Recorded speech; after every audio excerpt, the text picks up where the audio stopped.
It seems not even our military are safe from encountering unexplainable cryptid creatures. These subscribers today share their stories, whether it be out on deployment or just exploring their local hometown woods. These people see some incredibly unexplainable and terrifying things. I hope you enjoy these stories they share today.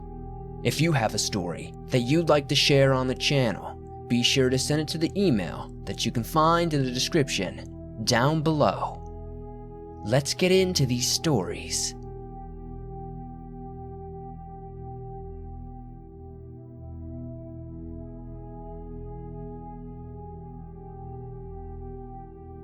Locations have been altered, names have been changed, and nothing overtly explicit is put down to prevent operational security risk and statute of limitations and such. During one of my employments, I was sent to Guatemala. Originally, we were sent there to provide humanitarian relief after a hurricane. This quickly escalated, as during this time a local cartel was doing a considerable amount of beheadings at the border. While nothing escalated into direct conflict, things were always tense, and there wasn't a day that we didn't find a body or two along the side of the road. One night, while on fire guard, my guard partner Rodriguez had called out to me and identified that a woman was limping up the road and to our forward operating base. We were only a few miles out from the nearest village, and a fair ways up to the mountain. More importantly, Rodriguez was a big guy, far from being easily scared, and yet, he sounded off, nervous, and notably concerned. At first, I assumed it was likely some passerby that was wandering somewhere drunk. However, when I arrived, it was obvious that the issue was, and why exactly he was so concerned. The woman appeared thin and unbelievably pale. She was wearing a floral patterned dress that was torn at the legs. Her wrists and ankles had deep marks on them, as though she had been struggling against restraints. And there was blood running down her leg. Her movements were slow, jerky, and unnatural. She looked like she'd been hit by a truck or something. My immediate thought was this woman had somehow managed to get away from the cartel. They were more than brutal enough to do something like this. Thinking back now, if only I had been right. I approached the woman, cycling back between English and Spanish, with Rodriguez stating that he was going to go alert the watch commander. He didn't even make it halfway before I alerted him to the fact that the woman had stopped moving. She was just standing there, swaying slightly in the middle of the road, her face covered by her matted hair, and the stench was awful. Never mind not having bathed in weeks, this woman smelled like outright death. Another thing that I had noticed, that the mountain had become silent, truly silent, not even bugs buzzing around, which is outright unheard of in the mountains of Guatemala. It was unnervingly still. Rodriguez and I approached the woman carefully, again cycling through English and Spanish as we weren't certain what it was this woman was speaking. We called out to her, asking if she was okay and what her name was, but no response. The closer we got to her, the stronger the stench of rot became. Calling out one last time, I reached out to her and placed a hand on her shoulder, at which point she began shrieking, not just yelling, but shrieking. It was this powerful haunting cry as though the woman had been set on fire, and she lashed out at both of us, sending us flying. Now, keep in mind, Rodriguez and I are both fairly built, and at the time, we were in full battle gear, which added a solid 130 pounds or so to our weight, meaning we were both well over 300 pounds. And this woman, this frail, thin, almost bony woman, flung us nearly 20 feet, knocking us both onto our backs. The woman continued to shriek and bolted into the nearby foliage. Shocked, we radioed our watch commander. He told us to stand by. Can't imagine the damage she or it could have done to us if we had not been in our gear. My vest was fine, but my partner's vest was cracked in the front where she had punched him. And if that wasn't enough, we were shut down almost immediately by our higher-ups. We were relieved from duty and told to go to bed. I wasn't able to sleep that night. I kept hearing distant shrieks, and the people that were assigned to relieve us of our duty were a pair of 4. Not just 2 as would normally happen. The next morning, we were debriefed. We were essentially told this didn't happen, and we were both transferred to 2 completely different operating bases. To this day, I have no idea what happened, what was wrong with that woman, or if it was actually a woman at all. But I'll never forget that shriek, and I'll never forget that smell.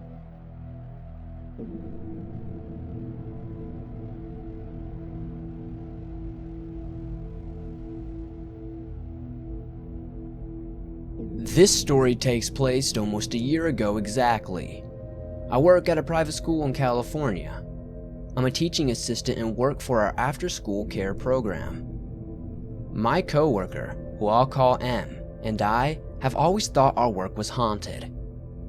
Well, I always knew it was. She thought it might be.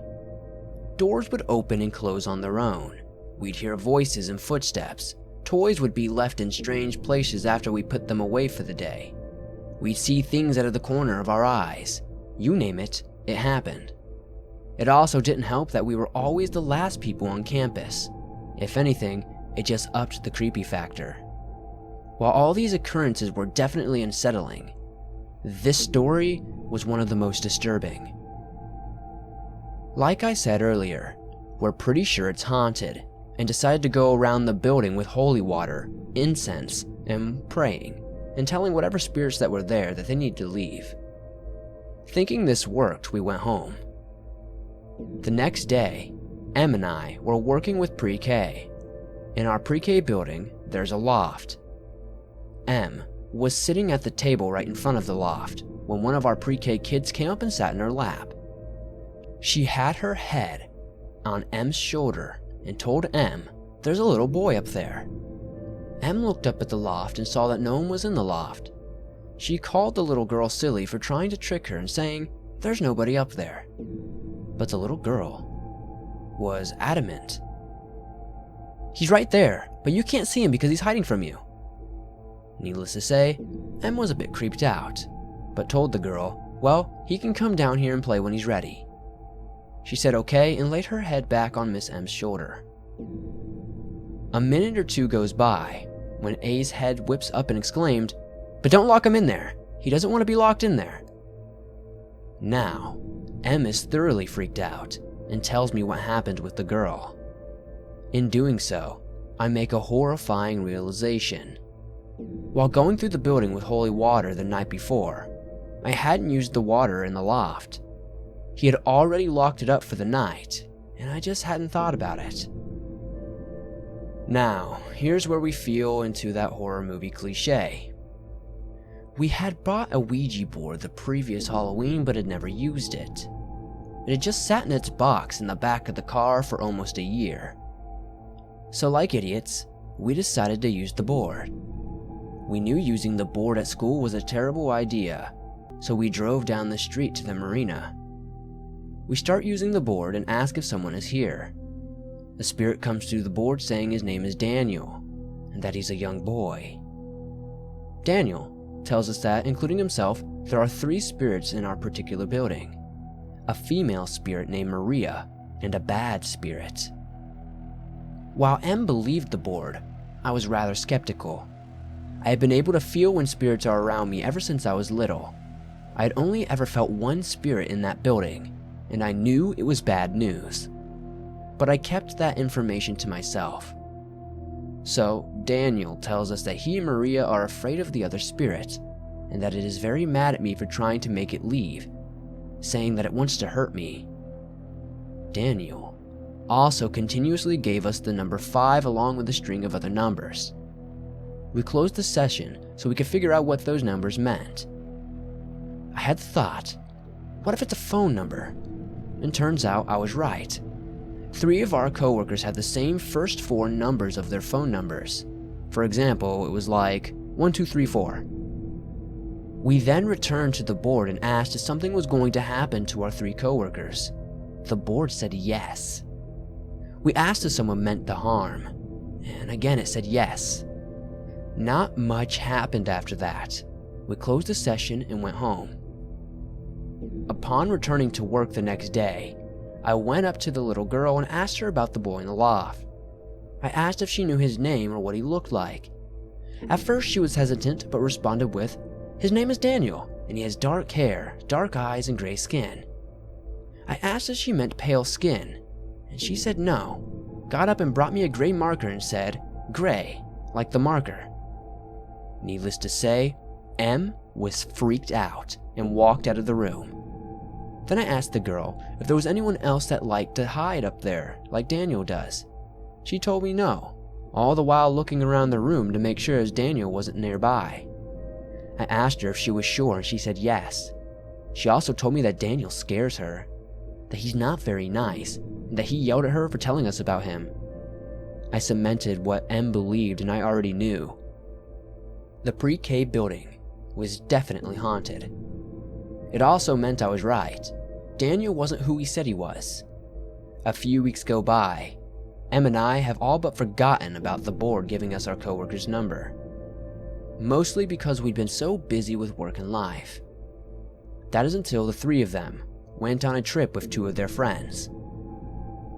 The group of 5 traveled to Route 91 Harvest Festival in Las Vegas. They were in the middle of the worst mass shooting in US history. They survived and were unharmed. It didn't take long for Em and I to pull the pieces together. The shooting took place exactly 5 weeks after we used the Ouija board. Leading up to the shooting, almost all the activity had died down. As soon as our coworkers returned, so did the activity. Only now, it seemed more intense and happened more frequently, to the point where students were staring and starting to see that things were happening. So, I went through the building again, only this time I didn't use a Catholic prayer. You see, while I was born and raised Catholic, I'd had a falling out with Catholicism. As I mentioned before, I'd always been able to feel spirits around me, something my extremely Catholic mother did not like.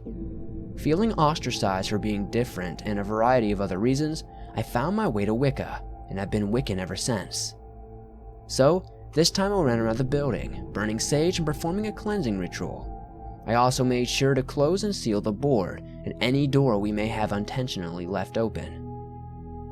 So, it seems to be working so far.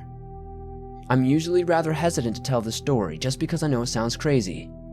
And as much as I wish I was making it up, it is the truth. It was definitely one of the scariest encounters I have ever had.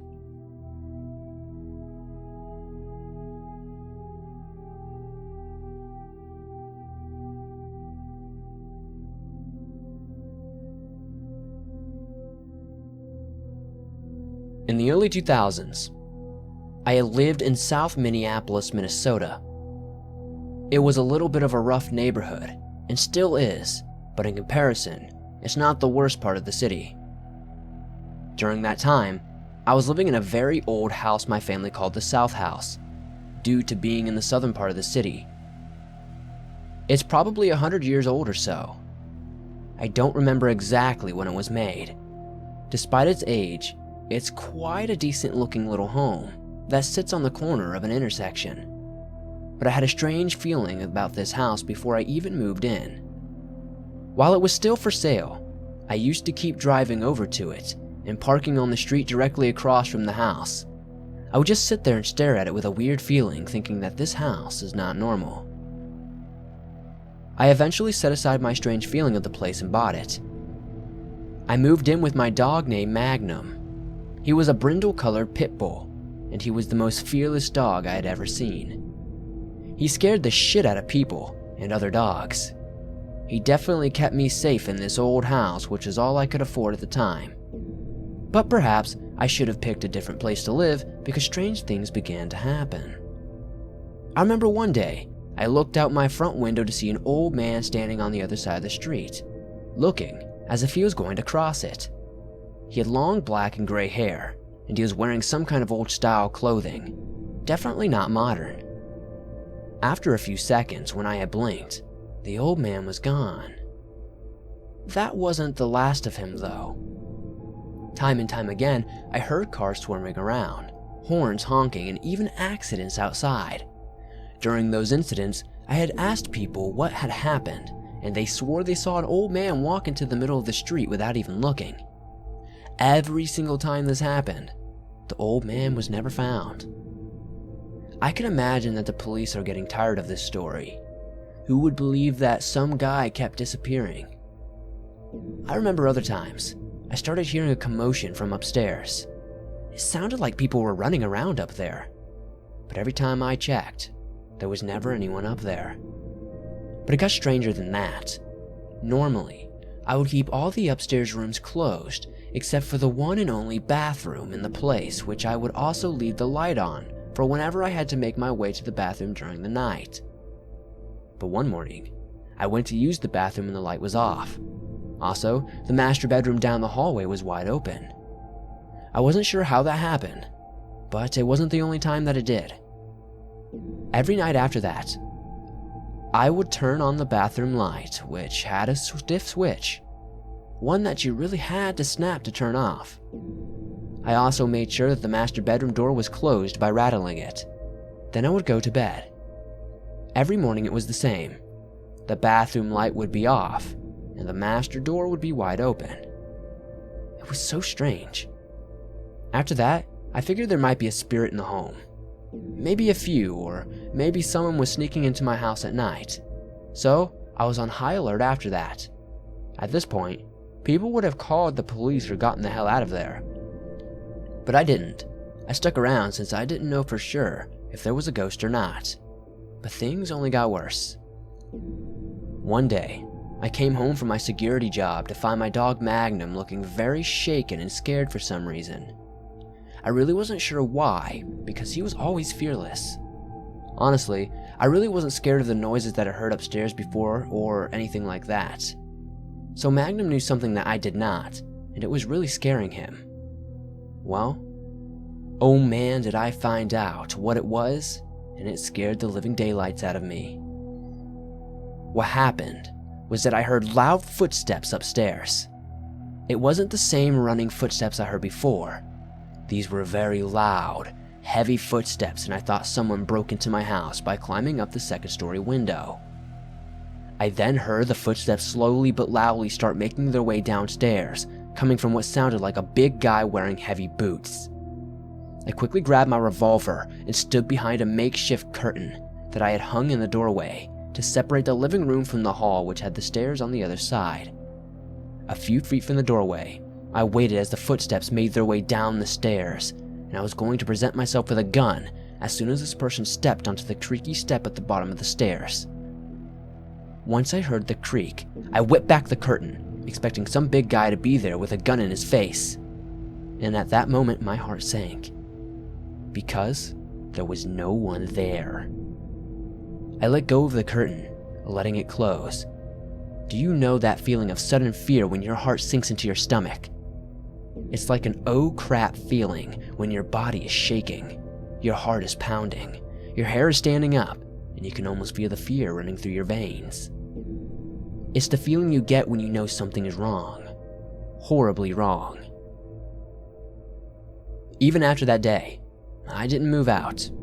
I was still living in that terrifying home, and that situation at the stairs was not the end of it. I remember another time a picture floated off the wall almost to my face before falling to the floor. Another time, where the mouse trap in the pantry snapped and there was a loud crash in the kitchen where I found the stove, had been moved well out of place. Also, almost hitting the gas line and the wall behind it. I checked the pantry to look at the mousetrap, but it was gone. I searched the pantry and the kitchen up and down, all over, but I couldn't find it. I still to this day have never seen that mousetrap again. Did the ghost take it? Did it snap on him and make him angry enough to smash my stove? That must have been one hell of a strong ghost. More like a poltergeist if he could do that. I wonder what it could have done if it could move my stove that way. So, eventually came the time where I had enough. I made sure every light in the house was off and I waited until night. Once darkness consumed every room, I grabbed my Bible and my cross. I then proceeded to loudly recite Hail Mary prayers and then saying, "The power of God commands you, and you are dead, go to the light," out loud through every room on both floors, including the basement. After I performed an exorcism on the entire house, that was the last of the problems I had with the ghost. I never heard a peep ever again. I eventually allowed my 4-year-old nephew to visit me and see Magnum for the first and last time. Unfortunately, Magnum passed away, and so I was there alone until I got a new dog that was nicer by nature. I had lived in the South house for a few years before selling it to my brother and moving out. He let our mother move into it, who lived there for a few years with several cats and dogs until the house burned in a fire. She made it out safely, but unfortunately, none of her pets did. Even after the fire, the house was still standing, and so my brother remodeled the entire house and eventually sold it. The South house was very extraordinary, nothing like I had ever seen before. It has a long story behind it. It has been through a lot over the years, and as far as I know, after getting rid of the ghost there, the South house has been peaceful ever since.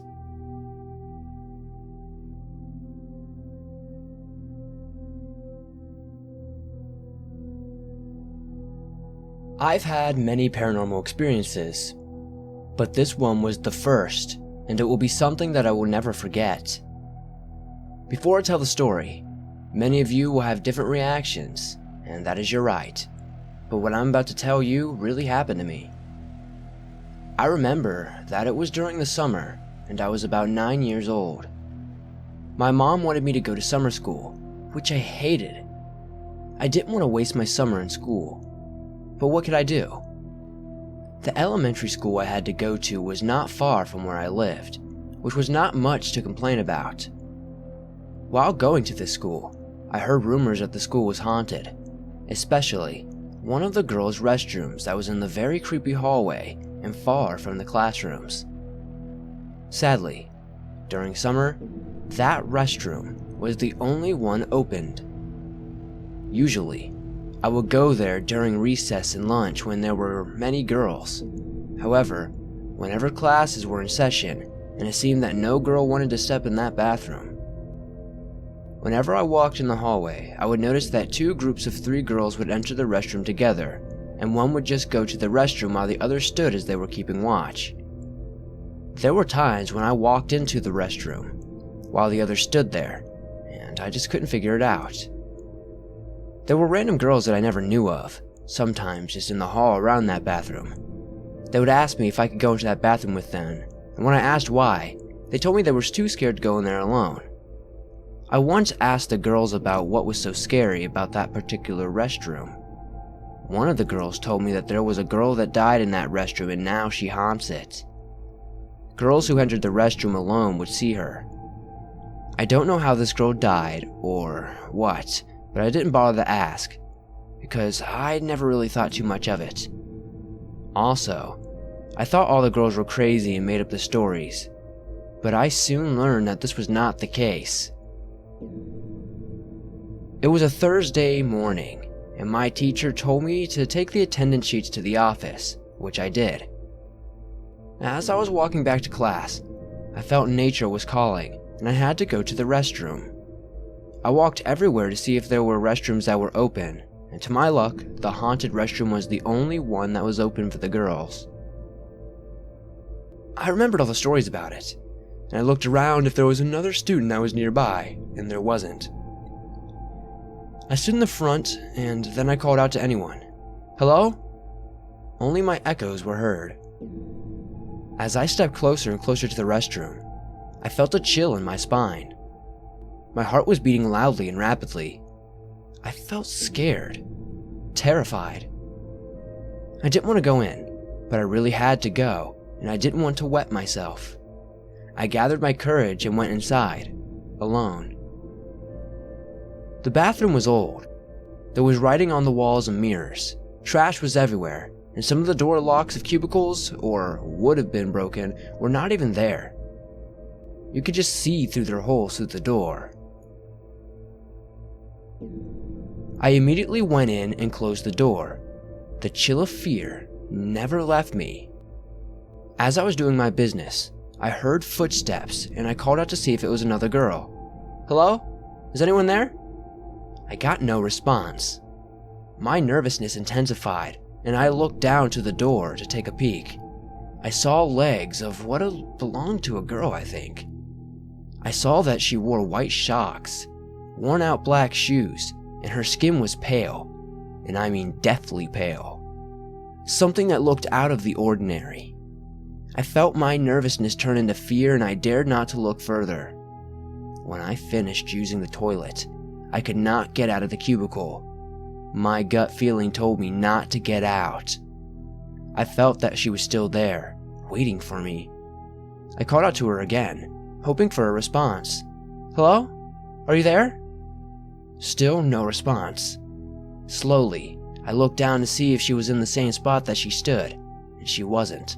I saw her feet, but this time they were in front of the cubicle that I was in, and I felt that I was going to have a heart attack at any moment. Never in my life have I felt this much fear. I wanted to cry. I told the unknown girl, "Please, leave me alone." I still received no response, and I could see that the feet were still from afar. To my luck, the bell rang and it was recess time. A lot of girls entered the bathroom. I was still in the cubicle as the fear overwhelmed me. Slowly, I got out, and once I did, the girls looked at me and noticed my scared form. I asked them, "Did you see the girl when she came in?" Many of the girls asked me if I was okay. I told them what happened, and I kid you not, all the girls in the bathroom were silent. No one said or did a thing. They all told me. They believed me and told me I was crazy for coming into the restroom alone. But I admired my courage. When the teacher asked me what happened to me, I lied and said I felt sick and went to puke at the restroom, but felt better. I was a good student back then and the teacher believed me. Ever since then, I never went inside that restroom, and luckily, the janitor opened the other girl's restroom because of the complaints that the parents made about their kids not making it to the restroom. I will never forget my experience. I don't know if it was an actual ghost or a girl trying to play a prank. It makes me wonder if students, specifically female students, experience the same thing as I did when I was a child.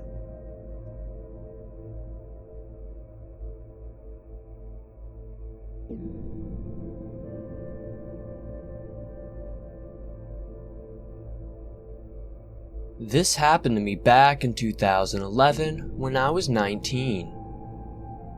I live in Sydney, Australia, and this happened on a country back road on the outskirts of the city at a place called Picton. Myself and 4 of my high school buddies decided to go for a drive with no particular destination in mind. We jumped on the highway at about 8 p.m. It was summer, so the sun was beginning to set. We took an exit off the highway and began driving down a few rural roads. Being that we had no destination in mind, and that we were more focused on the music blasting out of the speakers, we eventually got lost. There was a full moon that night, and there wasn't a cloud in the sky. After a while, we saw a car pull out from the side road about 100 meters in front of us. From the height of its red tail lights, it looked to be a sedan. Being lost, we decided to follow the car. We did have signal on our phones and could have easily charted a route on Google Maps, but decided against it to see if we could find a way back by following this car. I know, dumb. We maintained the 100-meter gap between us and the car and followed at 80 kilometers per hour. We eventually came to a long, straight dirt road with large treeless fields on both sides. We then saw the car's taillights make a left turn up ahead, and we thought finally, we can get off this straight stretch of road. This is when things get very creepy. We arrived to the turn about 10 seconds after the car turned off. But there was no turn off, just a dead end. There was an old rusty metal gate that was clearly locked with an equally rusty chain and padlock leading to an overgrown driveway with no clear tire tracks. There was no way in hell that the driver could have unlocked the gate and driven down the driveway in 10 seconds it took us to reach it. Even if they did, we would have seen the headlights and tail lights going down the driveway regardless. And if for some reason they decided to switch them off, we would have still seen the car as the terrain was very flat and it was a full moon.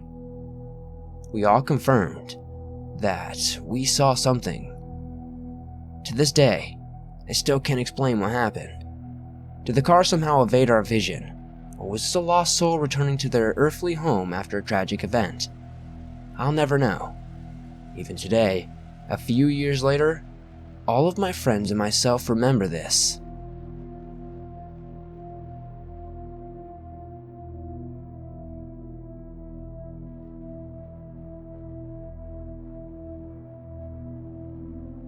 Thanks for watching this video. If you enjoyed it, be sure to hit that thumbs up, as it helps me out a ton. If you're new to the channel, hit that subscribe button and hit that notification button, because you don't want to miss another video from the swamp. I cover all things creepy and anomalous, from the natural and the supernatural. If you have a story that you'd like to hear on this channel, be sure to send it to the email that you can find in the description down below. I also finally have a story submission website launched and live for you to use. That is swampdweller.net. One word, swampdweller.net. I'll see you guys soon for another creepy video.